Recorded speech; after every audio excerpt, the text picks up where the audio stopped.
제10장.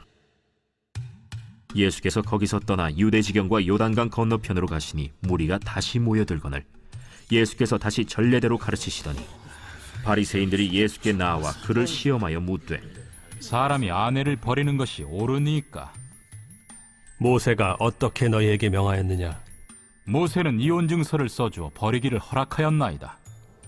너희 마음이 완악함으로 말미암아 이 명령을 기록하였거니와 창조 때로부터 사람을 남자와 여자로 지으셨으니 이러므로 사람이 그 부모를 떠나서 그 둘이 한 몸이 될지니라.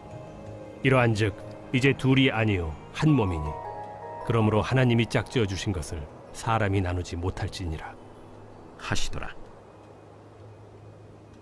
집에서 제자들이 다시 이 일을 물으니 누구든지 그 아내를 버리고 다른 데에 장가드는 자는 본처에게 간음을 행하며 또 아내가 남편을 버리고 다른 데로 시집가면 간음을 행함이니라. 여러분 반갑습니다. 오늘도 큐티로 여는 기막힌 하루입니다. 본문 말씀 마가복음 10장 1절부터 12절 말씀입니다. 자, 만약 여러분이 하나님은 이혼을 어떻게 보십니까? 라고 묻는다면 답은 간단합니다. 구약 성경 마지막 예언서인 말라기 2장 16절에 하나님께서 직접 말씀하셨습니다. 나는 이혼을 미워한다. 하나님의 뜻은 명확합니다. 하나님은 이혼을 미워하신다는 것입니다. 바로 그 연장선상에서 오늘 본문은 이혼에 관한 하나님의 뜻이 성경 전체에서 가장 분명하게 나타나는 말씀이라고 할 수 있습니다. 오늘 본문 2절을 보면 바리새인들이 예수님께 와서 사람이 아내를 버리는 것이 옳은지, 그러니까 이혼이 옳은 것인지를 묻는 것으로 시작이 됩니다. 그런데 오늘 성경은 바리새인들이 이혼이 옳은지 묻는 의도에 대해 말하기를 예수님을 시험하기 위함이라고 말하고 있습니다. 시험한다는 말이 무슨 뜻입니까? 이 말의 뜻은 예수님을 공경에 빠뜨리기 위함이었다는 뜻입니다. 왜 이혼에 관한 질문이 예수님을 공경에 빠뜨립니까? 여러분이 이것을 주목하여 볼 필요가 있습니다. 예수님 당시 이혼 문제에 대해서 가장 인기 있고 많은 사람들에게 받아들여지던 견해는 힐렐이라는 랍비가 제시한 견해였습니다.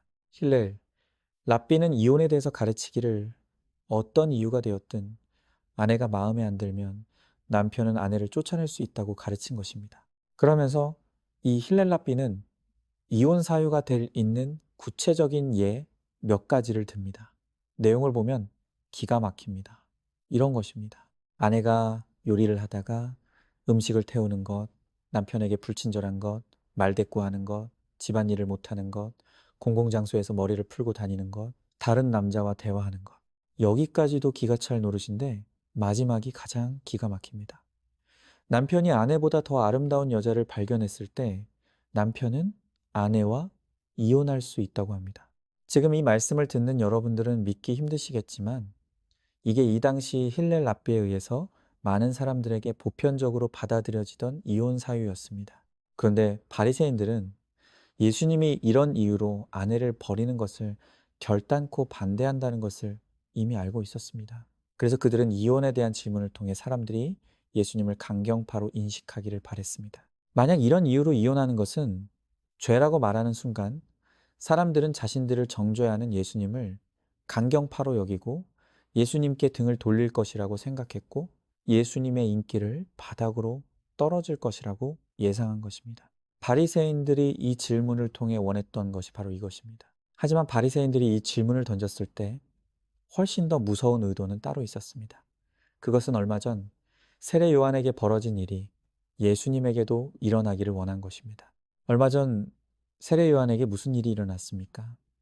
세례 요한은 헤롯이 본처와 이혼하고 자기 동생의 아내 헤로디아와 재혼한 것을 두고 책망했다가 참수형을 당했습니다.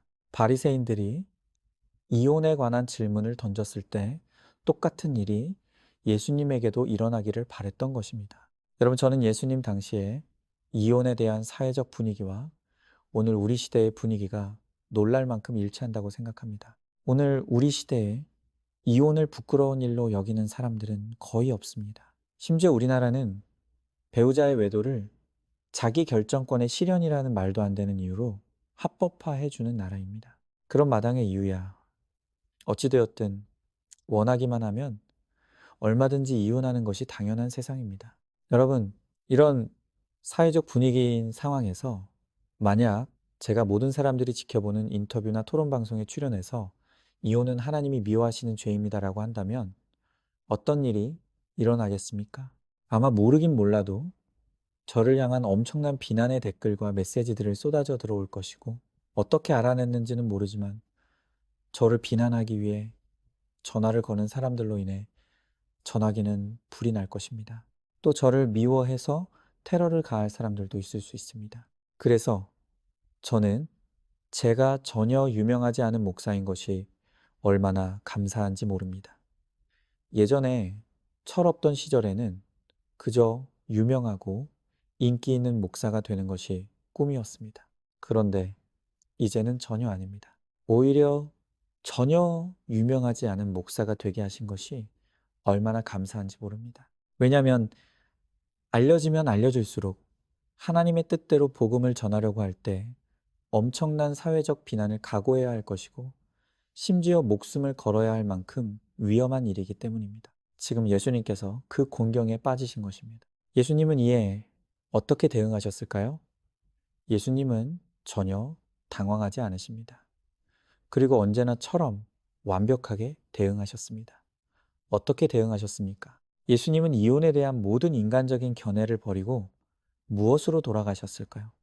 그렇습니다. 성경입니다. 3절에서 예수님은 모세가 어떻게 너희에게 명하였느냐 라고 물으시며 오직 성경의 가르침대로 말씀하기 시작하십니다. 그러자 그들은 더 이상 할 말을 잃게 됩니다. 그러므로 우리도 거두절미하고 성경으로 돌아가야 합니다. 세상이 뭐라 하던, 법이 뭐라 하던, 사회적 분위기가 어떻든 그것은 우리에게 하나도 중요한 것이 아닙니다. 진리이신 하나님이 뭐라고 말씀하시는지를 알고 그 뜻대로 순종하는 것이 우리가 해야 할 유일한 의무입니다.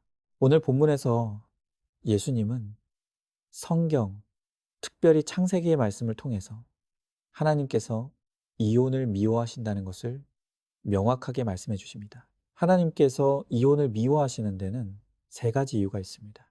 말씀을 통해서 간단하게 살펴보도록 하겠습니다. 먼저 6절을 보십시오. 창조 때로부터 사람을 남자와 여자로 지으셨으니, 성경은 한 남자와 한 여자를 창조하셨다고 말씀하고 있습니다. 다른 남자, 다른 여자는 없습니다. 성경은 우리를 위해 하나님이 허락하신 한 남편과 한 아내의 관계만 있을 뿐이라는 것을 분명하게 선포하시는 것입니다. 그러므로 이혼을 하나님의 창조 질서에 어긋나는 것입니다. 둘째로 7절을 보시면 이러므로 사람이 그 부모를 떠나서라고 했는데, 이것은 창세기 2장 24절의 말씀입니다. 이러므로 남자가 부모를 떠나 그의 아내와 합하여 둘이 한 몸을 이룰지로다. 여기서 남자가 아내와 합하여 할 때 합하다는 단어는 접착제로 붙였다는 뜻이 있습니다. 여러분 한번 생각해 보십시오. 접착제로 붙여놓은 것을 억지로 떨어뜨리려고 하면 어떤 일이 일어납니까? 결코 깔끔하게 분리될 수 없습니다.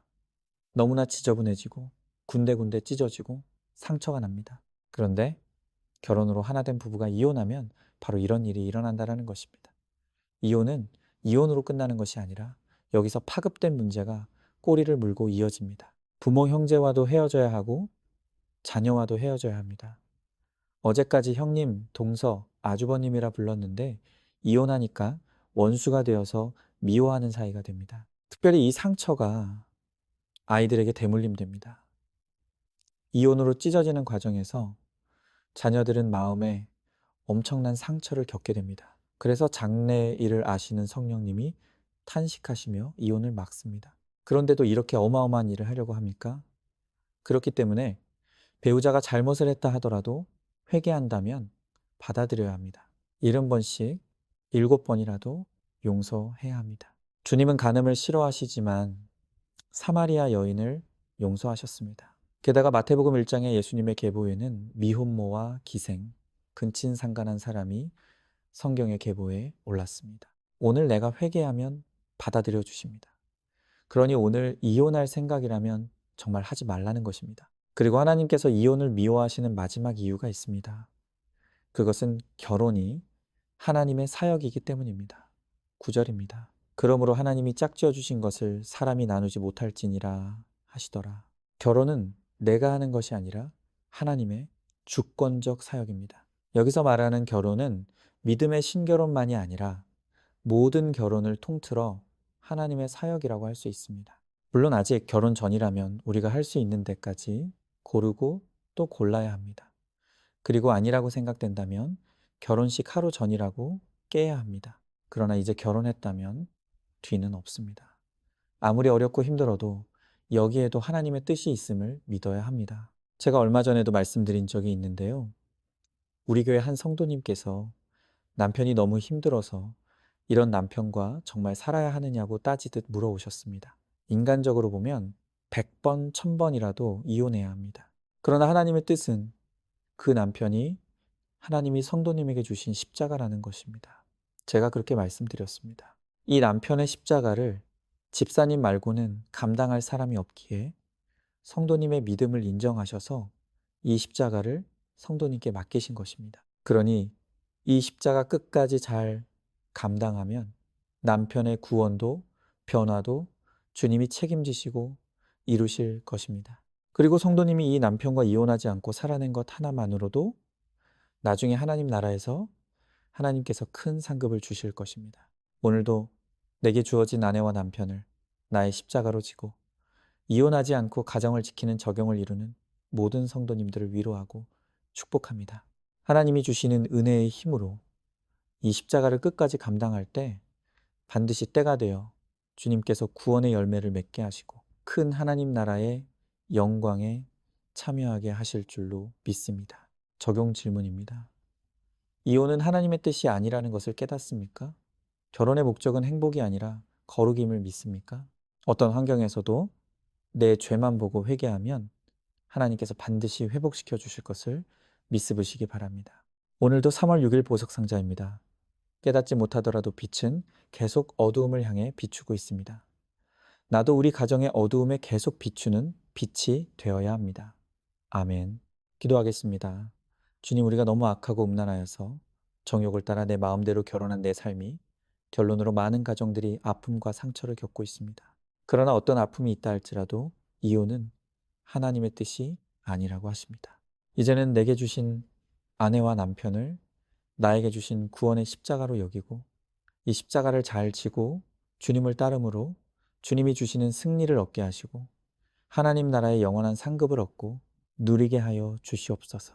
믿사오며 사랑이 많으신 예수님 이름 받들어 기도드리옵나이다.